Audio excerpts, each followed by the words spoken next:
Hola a todos, hoy estamos acá en Conclusión TV, pero con el decorado de Radiosíntesis, porque recién termina el programita. Hoy con una invitada especial, Fernanda Felice. Ella es fonoaudióloga, terapeuta, escritora y docente de la Universidad Nacional de Rosario. Con ella hoy vamos a hablar de, una producción que escribió, que es un libro que se llama El tiempo de ser niñas y niños, pero además vamos a abordar un tema que es muy importante y que se trata de la infancia en su totalidad, digamos, todo lo que atraviesa al niño y a la niña y todas las cuestiones sociales que están hoy tan en boga y tan en debate, y bueno, desde su mirada de profesional y de docente y de mujer, para charlar un poquito cómo todo esto se atraviesa en conjunto. Hola, Fernanda. Hola, gracias por venir. A vos por la invitación. Bueno, en primer lugar voy a decirte que leí el prólogo del libro.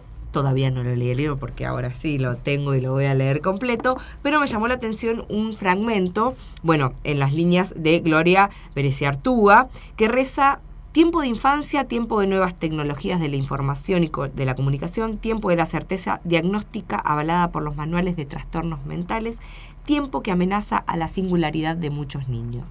Me llamó la atención porque tiene palabras que por ahí son los puntapié inicial de mis preguntas hacia vos, que tiene que ver primero con el tiempo de la infancia, tiempo de las nuevas tecnologías de la información y de la comunicación.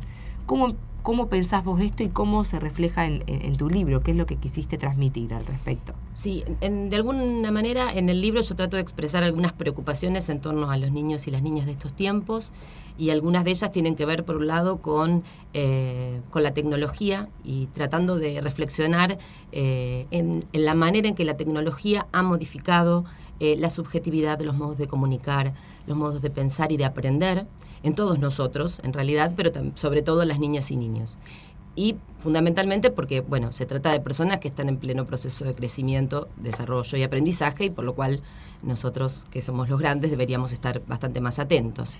Y respecto de las certezas diagnósticas, porque de alguna manera se imponen con muchísima fuerza estos paradigmas que se los llama así novedosos, pero en realidad son bastante antiguos, que tienen que ver con los DSM, que seguramente todos los han escuchado nombrar, con las neurociencias y algunas teorías cognitivo-conductuales que consideran que los niños y las niñas pueden ser reducidas a sus genes o cerebros, y de esa manera desdibujan la subjetividad y la complejidad que tiene la infancia. ¿Crees que hoy se diagnostica al niño, por ejemplo, cuando dicen este chico es... antes era inquieto y es hiperactivo, o antes era, disperso y ahora tiene un trastorno de atención dispersa? ¿Crees que es prematuro y que condiciona hoy a la infancia todo eso? Sí, sucede cada vez con más frecuencia, y por suerte hay muchas personas que estamos preocupadas en ese sentido, pero cada vez se impone esto de que es necesario rotular rápidamente, ¿no? Si bien esto sucede en el contexto de la salud y de la clínica, lamentablemente la escuela siempre termina haciéndose eco del discurso médico, no es de hoy que suceda esto, y entonces a veces también estas exigencias suceden en el contexto del aula. Entonces, ante la dificultad de un niño para aprender, comunicarse o comportarse en la escuela como se prevé, aparecen en este tipo de diagnósticos. Bien. Y cuando vos hablás del tiempo de ser niñas y niños, es el título del libro, pero me imagino que conlleva un montón de reflexiones. ¿Por qué? ¿Por qué lo titulaste así y cuál es tu mayor inquietud de la palabra tiempo, digamos? Porque en realidad la infancia es el tiempo de ser niñas y niños, y a mí me parece que los chicos y chicas de esta época no tienen tanto tiempo para poder serlo, porque de alguna manera por cuestiones vinculadas al contexto, a la imposición del mercado, al rendimiento escolar, al futuro mercado laboral que les espera, tienen apretadas agendas que se alejan y desdibujan la infancia, porque aquellos niños y niñas que tienen una dificultad corren con estos estigmas que terminan imponiendo los rótulos y las etiquetas, porque la tecnología les ha quitado tiempo para compartir con otras personas, para jugar, para comunicarse, compartir historias, charlas, tiempo de juego y de palabra que es tan fundante en la infancia. Y los culpables son los adultos, padres, docentes y toda la sociedad adulta. Mejor que pensemos que somos responsables, porque la culpa nunca es buena consejera. Digo, para esto de justamente de hacernos cargo y poder pensar en los modos de transformar esto, porque tampoco existe una receta mágica ni una solución, ¿no? Porque cuando uno se enfrenta a situaciones que son complejas, la única manera de intentar resolverlas es pensando y reflexionando.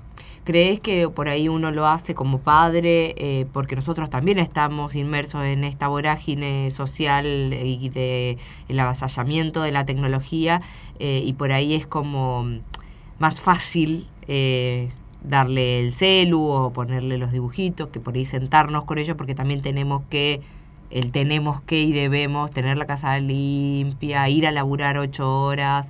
¿Crees que eso es, o sea, esa transformación de la cual vos hablás, lleva una transformación de toda la sociedad, de los padres, de los docentes, para formar ese tiempo con los chicos y aprovecharlo? Sí, claro, el mundo en el que vivimos nos conduce a las personas adultas a terminar vinculándonos con los niños y niñas de esta manera.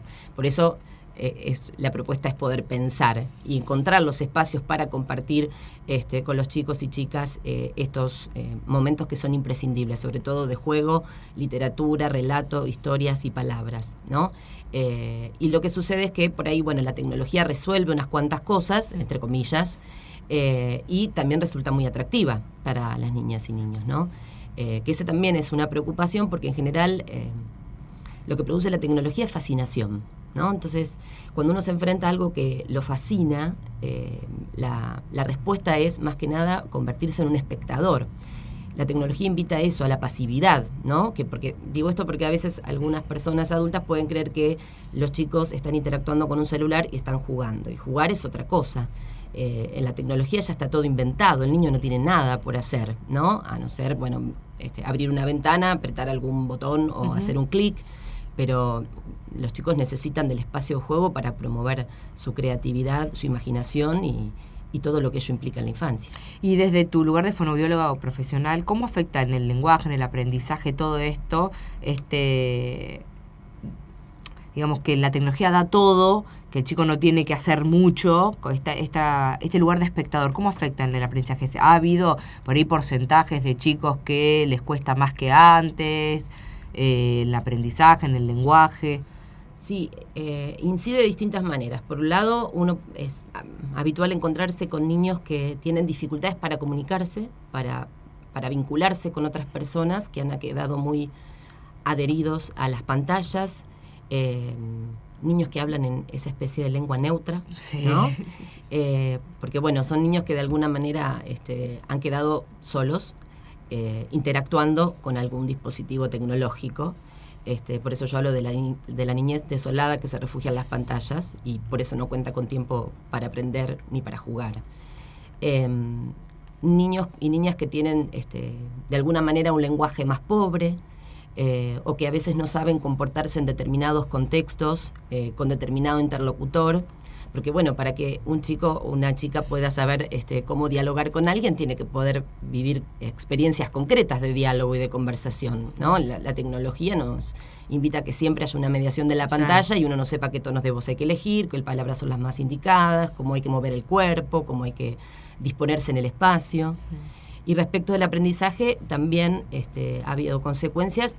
Por un lado, lo que tiene que ver con la atención, porque la tecnología invita a la inmediatez, ¿no? Entonces, bueno, un niño o una niña con un clic abren una ventana que los conduce a determinada información y así puede hacerlo con otras tantas, ¿no? Y la verdad que los aprendizajes que se proponen en la escuela, que son complejos, no saben andar apresurados, no reconocen, claro, esta posibilidad de ser resueltos rápidamente y en simultáneo, ¿no? Entonces, cuando ese mismo chico va a la escuela y se encuentra con la maestra que está con el pizarrón y la tiza, claro, no le resulta atractivo. Claro.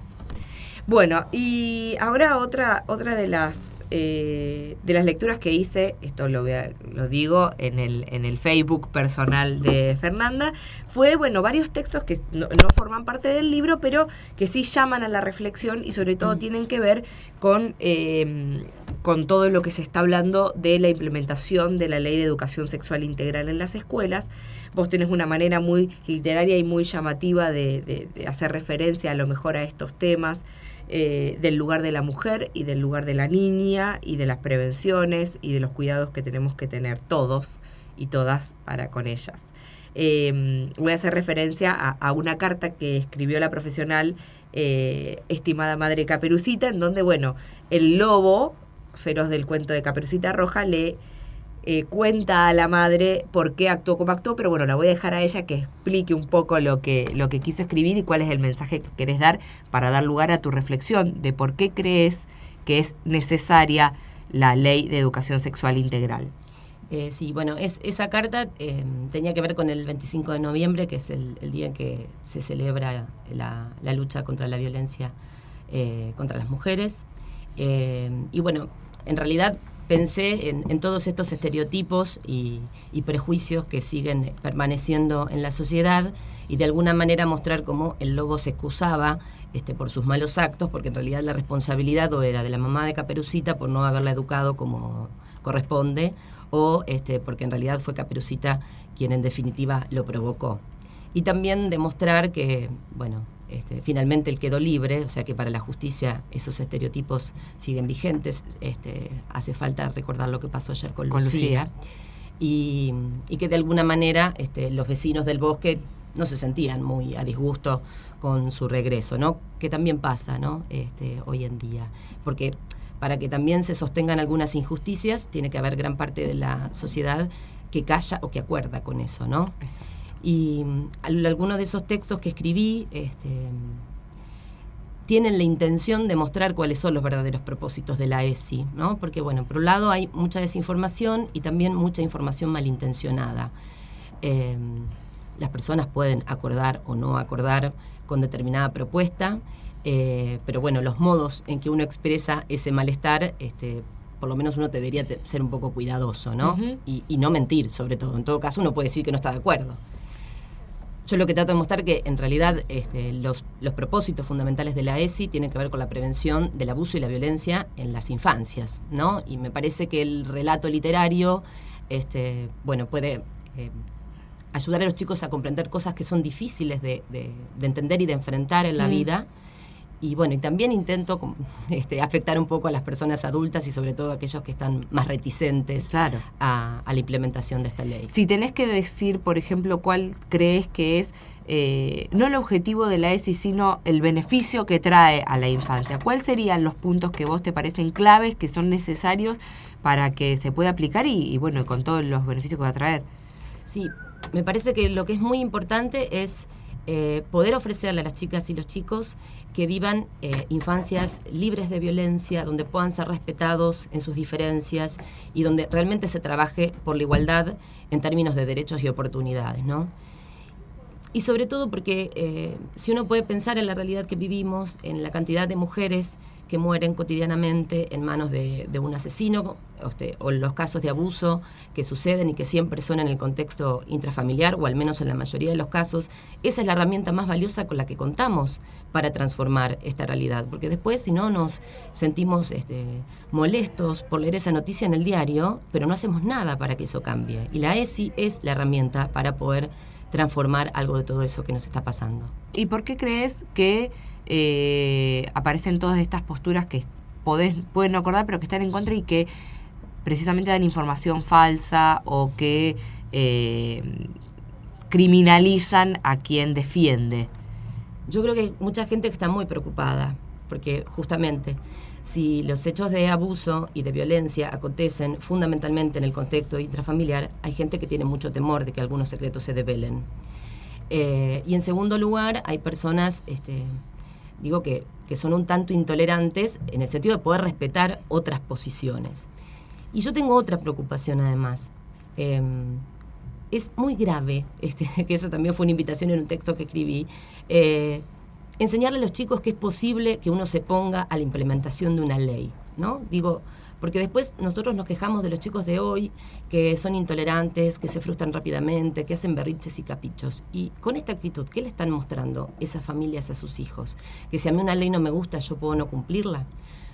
hace tiempo fue sancionada una ley con la que yo no acuerdo, por ejemplo, la ley de dislexia. Bueno, yo lo que hago es manifestar mis preocupaciones en torno a esa sanción y lo que yo considero que los niños necesitan para poder aprender a leer y escribir y para poder aprender en la escuela. Pero de ninguna manera yo me puedo oponer a que se implemente, porque esa es una decisión que excede a mi opinión personal, ¿no? Sí. O sea, la libertad de expresión y de pensamiento siempre es importante que suceda porque estamos en democracia, pero tiene ciertos límites también.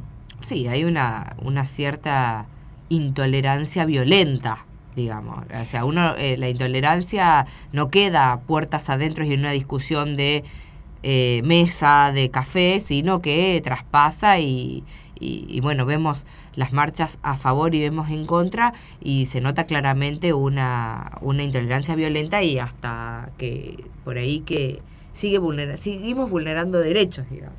Sí, incluso cuando aparece esto en escena de no a la ideología de género, o con mis hijos no te metas, realmente si uno lo piensa, y si la gente que escucha eso pudiese sentarse a pensar y a sentir, se daría cuenta que es bastante disparatado. Primero porque la escuela y el Estado deben meterse con la vida de todos los niños y las niñas porque son responsables de garantizar sus derechos y su educación. O sea, eso no se puede poner en discusión, ¿sí? Y esto de la ideología, que aparece ahora como una mala palabra, en realidad se menosprecian las ideas, y es posible que las ideas sean distintas, pero en realidad la ESI en todo caso lo que pretende es trabajar en los derechos de las niñas y niños desde la perspectiva de género, que tiene que ver con la igualdad tanto para mujeres como para varones, ¿no? Sí. Esa es la idea. Lo que sucede es que se empiezan como a tergiversar estos términos para confundir a aquellos que no acuerdan mucho o a aquellos otros que no saben tanto, y entonces de alguna manera se desdibuja el sentido y el valor que tiene la educación sexual integral. Bien, para ir terminando, dos preguntitas más. ¿Crees que falta mucho desde tu lugar de militante feminista para el que se termine con la violencia hacia las mujeres? Sí, y sobre todo en días como hoy uno no puede ser muy esperanzada. Sí. Pero bueno, me parece que más allá de las noticias cotidianas que nos indignan, que nos enojan, y que bueno, que en buena hora hay muchos y muchas que eso no sucede, sí es cierto que aquellas históricas referentes del colectivo feminista han hecho muy bien su trabajo, porque cada vez hay más mujeres, jovencitas y niñas que están implicadas, y siempre que haya militancia, lucha y resistencia, por lo menos tenemos algunas esperanzas por conservar. Me imagino que una indignación y una tristeza por la noticia, bueno, de lo que resolvió la justicia con los culpables del femicidio de Lucía Pérez. Eso desde el colectivo obviamente se manifiesta en las redes todos los días con otros tantos casos, pero desde tu lugar digo, ¿crees que seguimos damos un paso y retrocedemos tres? Sí, digo, por eso, cuando pasan estas situaciones, más allá de las marchas y luchas que a todos nos emocionan, es como que a veces uno siente, bueno, al final no vale la pena nada, ¿no? O nada termina resultando. Pero bueno, habrá que redoblar la apuesta. Incluso pensaba también en todos estos episodios que hubo el último tiempo, con la violencia en el fútbol, la inoperancia policial y la indignación de la gente, y todo el tiempo que también se le da en las pantallas, en los canales de televisión o en los titulares de los diarios, y digo, bueno, qué bueno sería que realmente sí nos avergüencen las decisiones de esos jueces ante el femicidio de Lucía. Bien, por último, ¿crees que se va a sancionar la ley de aborto legal, seguro y gratuito? ¿Cuándo es que se va a volver a tratar y va a salir? Creo que sí. Además de tu militancia, ¿tenés fe de que va a salir? De ahí que ahí sí vamos a lograr. Sí, como decía Foucault, donde hay poder hay resistencia, y acá sabemos que hay mujeres que resisten y que luchan. Bien, y una pregunta que me quedó de antes respecto al niño y el tiempo de los padres. Si tuvieses que dar un consejo a esos padres que dicen, hoy no pude, los chicos miran el celular, están atentos al televisor, no nos dan bolilla, ¿cómo hago para sacarlos de ese mundo? ¿Qué consejo sería el ideal? Yo voy a contar algo que yo hago con mis sobrinos. Para que vean, tratando de mostrarlo en una situación cotidiana, porque bueno, no sé si soy, si debiera dar un consejo, y además quiero aclarar, yo no soy madre, así que intento siempre ponerme en los zapatos de quienes son madres y padres, pero bueno, para mí es más fácil también decirlo, ¿no? Mi sobrino tiene 10 años y mi sobrina tiene 15 y bueno, están tomados por la tecnología, sin embargo, no se resisten jamás a jugar al Ludomatic, a las cartas, a los juegos que se les ocurran, al Uno, a la casita robada, al Chancho Va, Tutti Frutti, Batalla Naval. Bien, gracias. No, gracias a vos, Marina. Perdón, de última después lo agregamos, pero ¿se puede conseguir el libro, el que quiera? En la librería de Poli Laborde. ¿Qué queda? En 3 de febrero 1065. Bien, bueno, Fernanda, gracias por visitarnos. Acá dejamos todos los datos en la nota para quien quiera conseguir el libro y bueno, será hasta otro encuentro. Muchas gracias.